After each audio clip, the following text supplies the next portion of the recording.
Welcome to the SK Newsline Newscast. I'm your presenter, Andre Huey. The People's Action Movement has launched its first female candidate for constituency number 1 to contest the next general elections, slated for 2025. SK Newsline's Glenn Bart reports. Attorney at law Natasha Gray is now the new candidate for the People's Action Movement for constituency number 1. Gray replaces known Ambassador Ian Patches Liburd, who narrowly lost his seat in the 2020 general elections. The announcement was made by party leader Sean Richards, with support from several elected party members serving in the team unity government of St. Kitts and Nevis. We opened nominations on the 8th of June this year for anyone desirous of representing PAM in constituency 1. When that exercise closed on 30th June, we emerged with the undisputed name of lawyer Natasha Shani Gray to be the next candidate for the People's Action Movement in East Bastille.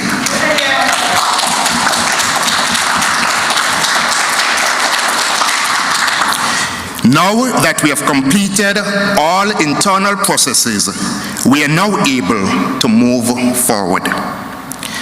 As the political leader of PAM and as a friend in Richard Keynes's BEC Auto Parts store on Princes Street.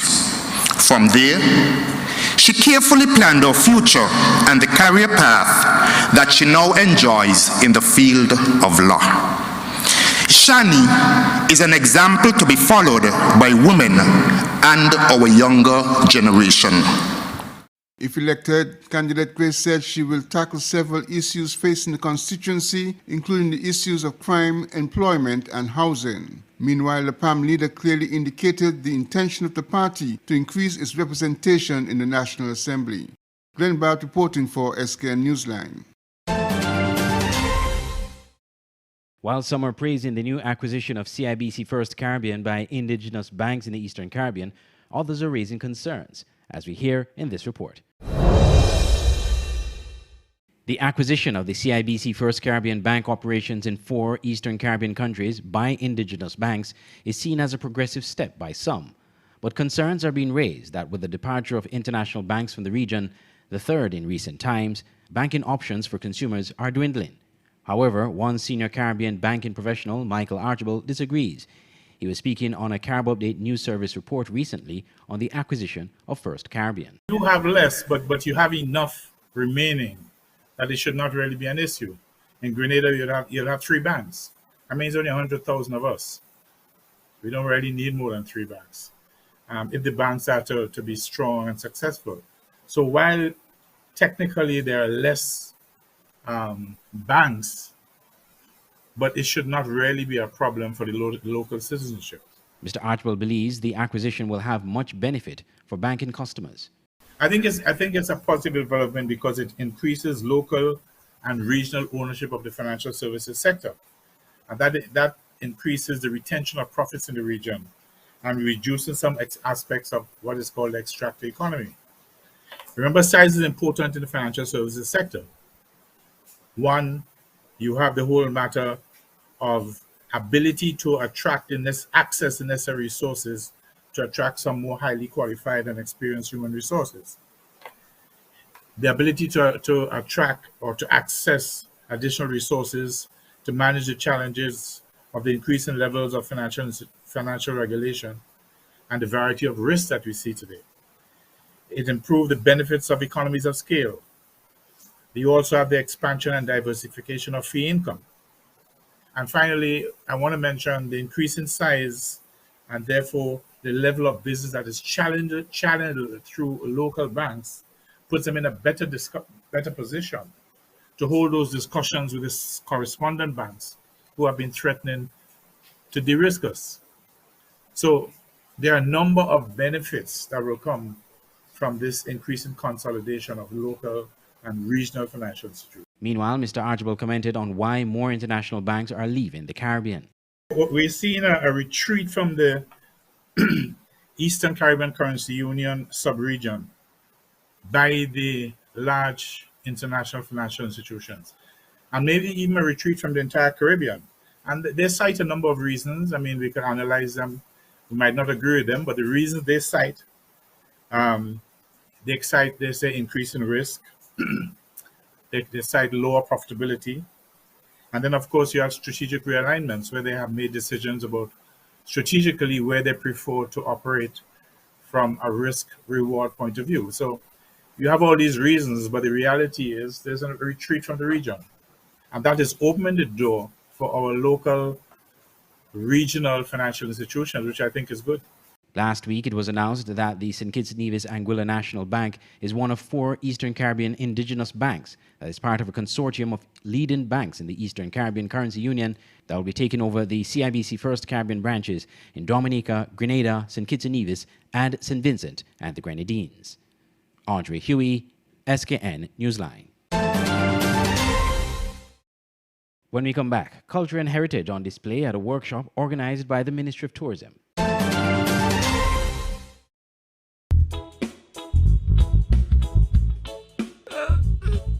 Hey, man, I just can't believe that. Yo, sweet boy, what you really crying for? Why you see me crying, boy? My man crying. I just see her thinking about that girl. I think she cheating on me, you know.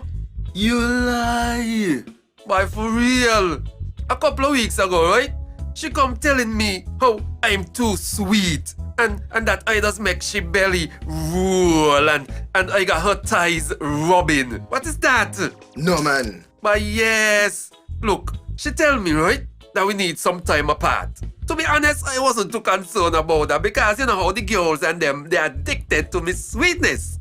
But then I see she the other day and the girl looking so good, looking so fresh and so lean. Boy, you sure she addicted to you? But yes. But wait. Look at here. Come, hide. Boy, come hide now. Oh, I can't believe, but is that what going on? Really? Why you got to say for yourself? Drink some water, share some love. Tell your body you're sweet enough. Drink some water, share some love. Tell somebody you're sweet enough. Drink some water, share some love. Tell your body you're sweet enough. Drink some water, share some love. Tell somebody, hey. If you're looking for a one-stop shop for all your electronics, you only have 2 stores to choose from. Island Electronics on 4th Street, Basse-Terre, and Smart Electronics at Port Zante. At Island Electronics, you have some of the top brands in electronics, from the top-of-the-line smartphones, Samsung and iPhone, laptop computers, smart TVs, washing machines, small appliances, phone accessories, refrigerators, and so much more. Brands include Whirlpool, Samsung, Black & Decker, HP, and much more. Island Electronics is located in the heart of Basse-Terre. Make it easy for you to access and shop. You can also choose to shop at Smart Electronics. Get the same great deals and quality products, the widest array in smartphones, including the latest Samsung Z Fold, smart TVs, and simply the best in household appliances like stoves, refrigerators, washing machines, even dishwashers. At Smart Electronics, get products for your leisure, headphones, video games, from Nintendo Switch to PlayStation 5, Bluetooth speakers, and much more. It's so hot these days. Well, at Smart Electronics, you can buy fans or air conditioners. And the brands that Smart Electronics carry are simply the best. JL, Beats, Whirlpool, Panasonic, LG, Samsung, HP, Dell, RCA, and many more. You can choose to buy cash or on layaway. So if you're looking for electronic stores with the best deal and quality, Island Electronics and Smart Electronics are your only choices.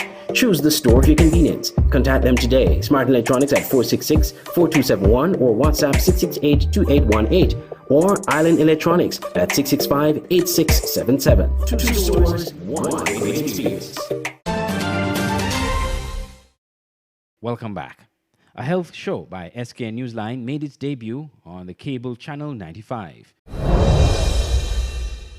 SK Newsline, in collaboration with Open Interactive, has launched a new weekly TV show, Caring for You with Dr. Drew, which airs every Tuesday night at 8 p.m. on the cable channel 95. The show features host Dr. Terence Drew addressing specific health-related topics, while also featuring guests talking about the various subjects. This week's show looks at the indirect impacts of COVID-19 on mental health and the socioeconomic well-being of people. Persons who spend a whole day looking at the TV, They hear these, thousands of people die here, thousands of people go into the hospital, people drop down. And so they're constantly being fed this negative information. And so sometimes that overwhelming information can really have a devastating effect on the mental health. So it's important that you work on your mental health, and one of the ways is to limit the amount of information that you expose yourself to. And how can you do that? Maybe you can choose 1 or 2 TV shows or news shows per day to keep informed. But beyond that, you really should turn off the TV, turn off the computer, turn off the phone that have this constant feed of information that can affect your mental health. So limit the amount of information that you allow. On this episode, viewers will hear from President of the CARE Foundation, Nerys Dockery, on the work the foundation has been doing in helping to meet the needs of persons, many of whom have been affected by the pandemic. Our beneficiaries know that we're coming in advance because these are people who we would have given a call and interviewed, assessed their needs and ranked. And so from a scale of 20, where it was the most extreme need, right down to a number 1 within our vulnerable population, these are persons who are either elderly, disabled, and so on. And they essentially are expecting us, but when they do receive the packages, we've had just an outpouring of gratitude. We've had persons even become very emotional, and you see the tears. And the situation and conditions that we're seeing that some of our people are facing right now, it is truly, truly touching, and we're just happy that we can be able to assist in this way. Those who missed the airing of the show on Channel 95 at 8 p.m. on Tuesdays can tune in on the Caring for You with Dr. Drew Facebook page or on the SK Newsline YouTube channel at 12 noon on Wednesdays. Andre Huey, SKN Newsline. Culture and heritage were central themes of discussion in a workshop hosted by the Ministry of Tourism. Glenn Bart reports.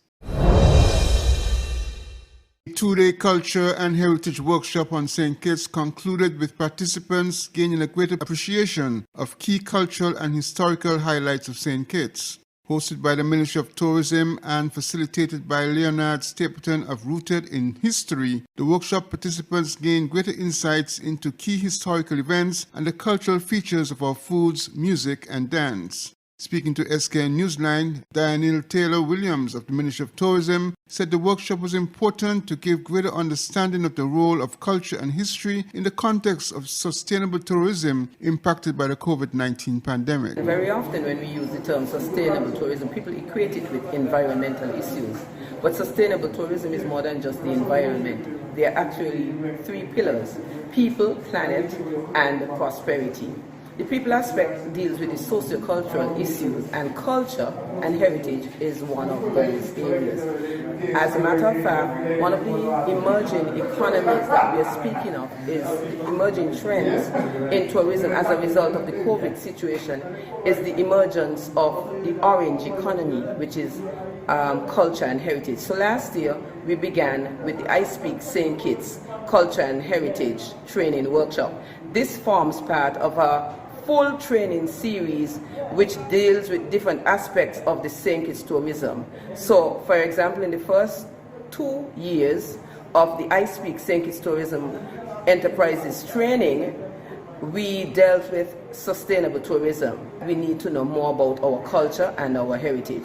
We also wanted to talk about things like music. We wanted to talk about things like birds, hiking, and so because the majority of persons selected culture and heritage or suggested the culture and heritage, we took up the opportunity to share with them on the culture and heritage. We want the people on our front lines to be able to share with a certain level of knowledge about the culture and heritage. Sustainable tourism is about residents and citizens first, and then visitors. The visitors get the added value from having made things possible for the residents and citizens. The workshop also included a walking tour of historic Bastille. Glenn Bart reporting for SK Newsline. When we come back, regional news. Come get your fresh smoothie at Master Mix Smoothie in Bastille at 2 locations, the Bastille Public Market or under the arch at the National Museum. Get a fresh, all-natural, healthy and tasty smoothie with flavors of your choice. Master Mix Smoothie knows the flavors that you like and mixes it all up for you the way you want it. Master Mix Smoothie, 2 locations, the Bastille Public Market or under the arch at the National Museum. Master Mix Smoothie, always the real thing, always smoothie.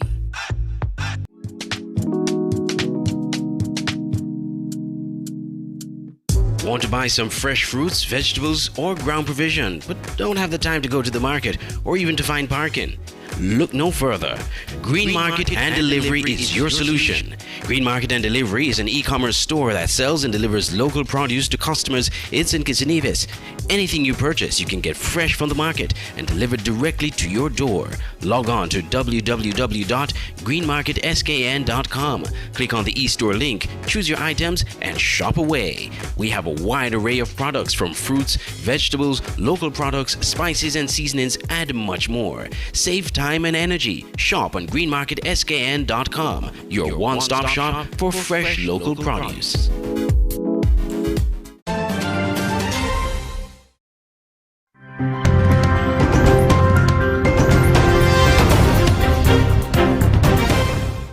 Welcome back. For the big stories in regional news, we now have our Caribbean news segment. Disunity and incoherence surrounding the impending vaccine mandate is frustrating many. A mandate that Justice Minister of Jamaica, Delroy Chuck, says Prime Minister Andrew Holness did not allude to. Meanwhile, the private sector organization of Jamaica is calling for the government and the opposition to buckle down on their COVID-19 response strategy for the sake of the people. More from CVM TV in Jamaica. Agitation stirs in the Jamaican population around the possibility of a nationwide vaccine mandate, something that has been hinted to by Prime Minister Andrew Holness on a few occasions during his tour of blitz sites across the island. However, Justice Minister Delroy Chuck is saying that the mandate is not being considered. Well, who said we're even contemplating it? I mean, the Prime Minister said, it's not even being contemplated, so why go there? Why speculate? Even if it were being considered, Chuck says that a mandate carries more challenges. One of the greatest difficulty you're going to have is that if you mandate, how do you enforce it? So these are considerations which must be taken. We have to take a lot of things into consideration, and that is why no decision has been made. So that's the best I can tell you. Kevin O'Brien Chang, in his reaction to the government's and opposition's handling on the vaccine program, shares his disappointment on how the public education on vaccines has been handled. Chang says authority figures don't do due diligence before addressing the public, causing division and confusion among the people. They will not even do their research properly before making public statements. It is sheer irresponsibility. I mean, I am so disappointed that people in these positions of power could make statements without thinking it through, doing the research, and come to the public with something that makes sense based on the evidence which everybody has in front of them and the reality of Jamaica's experience the last 40, 50 years. The PSOJ continues to amplify their call for a unified approach to the COVID-19 response. They say, with 54% of the population indicating they're not willing to take the vaccine at this time, the government, private sector and civil society are grappling with how, if and when a mandate should be introduced. Both parties need to jointly determine and inform the country of a common position on a COVID-19 vaccine policy. Janelle Powell, CVM Live. Prime Minister of Antigua and Barbuda, Gaston Brown, says more vaccine mandates will be needed. He says this will be necessary to get the country toward the 80,000 target needed for herd immunity against COVID-19. ABS TV reports. Yes, more mandates will be needed. I've said time and time again that the group of individuals who have refused to get vaccinated, their decision is not based exclusively on hesitancy.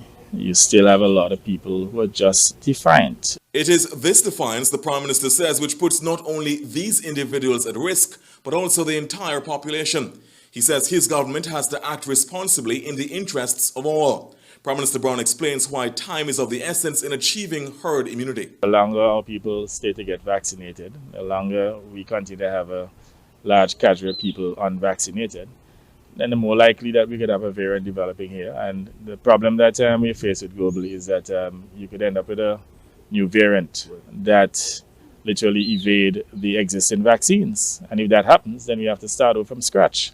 He He said an increasing number of governments have been taking decisive steps in this area. Just today, the United States would have announced that they're now introducing their vaccine mandates in which only individuals who are vaccinated can travel to the United States, and it's the right thing to do.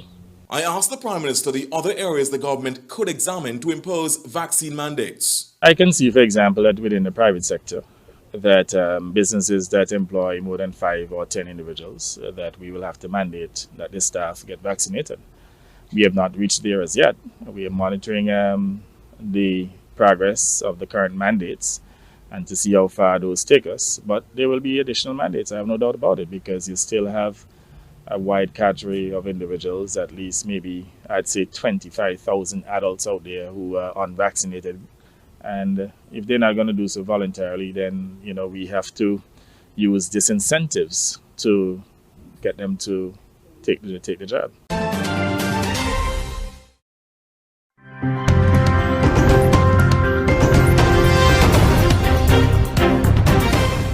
General Colin Powell, former U.S. Secretary of State and Chairman of the Joint Chiefs of Staff, died Monday morning due to complications from COVID-19. He was fully vaccinated and has been treated for cancer for years. NBC's Andrea Mitchell reports on The Today Show. Come on the air with some sad news. Colin Powell, the former Secretary of State and Chairman of the Joint Chiefs of Staff, has died from complications from COVID-19. We want to get right to NBC's Chief Washington correspondent, Andrea Mitchell, who has the story. Andrea, what more can you tell us? Colin Powell has been suffering for several years from multiple myeloma. That, as you know, is a disease, a cancer of the blood and bone. It is a very serious cancer. He was at Walter Reed. I've spoken with Peggy Sofrino, his longtime spokesperson, assistant, longtime colleague, and also to a family member. He had been suffering from this for quite some time, as I had known and as those close to him had known. As you know, he was first in the administration of Ronald Reagan. I first met him when he was Deputy National Security Advisor. He, of course, rose to become Chairman of the Joint Chiefs, had worked under so many presidents and, of course, traveled with him extensively when he was Secretary of State. He has been a long-standing spokesperson, as you know, as well for minority rights and for the African-American community. He is so proud of what he sponsored, the Colin Powell Institute at City College in New York at CCNY. Savannah, you know all of the extraordinary history of this man. I was on the floor of the convention in 2000 in Philadelphia when Republicans booed him because he had been thought of at one point of running for president and decided not to even make that challenge.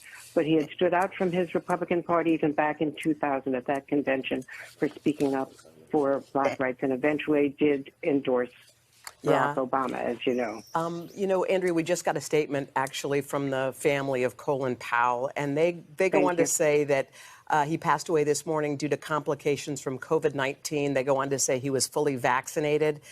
They say we've lost a remarkable and loving husband, father, grandfather, and great American. He was 84 years old, and Andrea just detailed that he had also been suffering from multiple myeloma for many years, but there's no more recognizable figure, perhaps, in American politics than Colin Powell, who rose through the ranks 35 years in the United States military, then becoming the first African-American Secretary of State under former President George W. Bush, as somebody who was a leading voice in politics and also military affairs.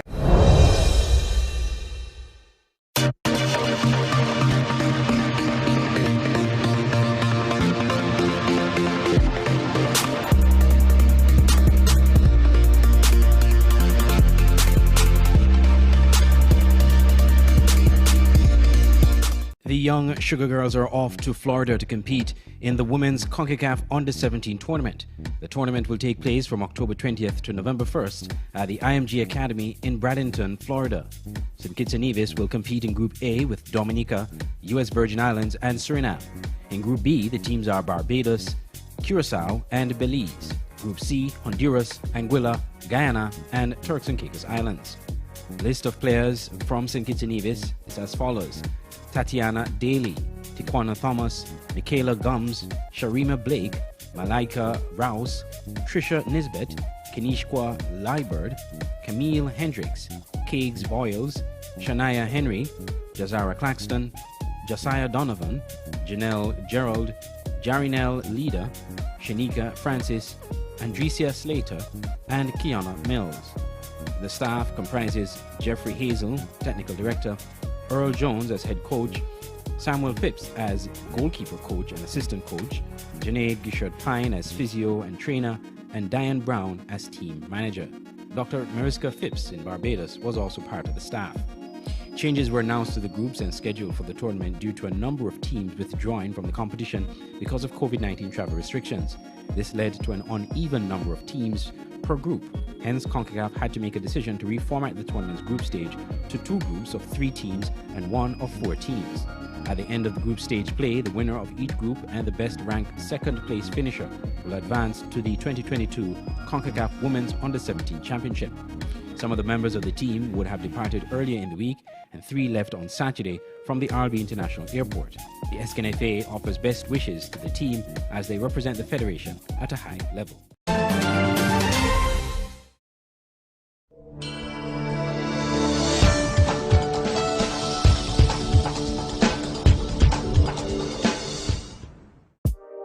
Welcome to the SKN Newsline Weather Report. I am Janil Boone. Here is a look at the 4-day forecast for St. Kitts and Nevis.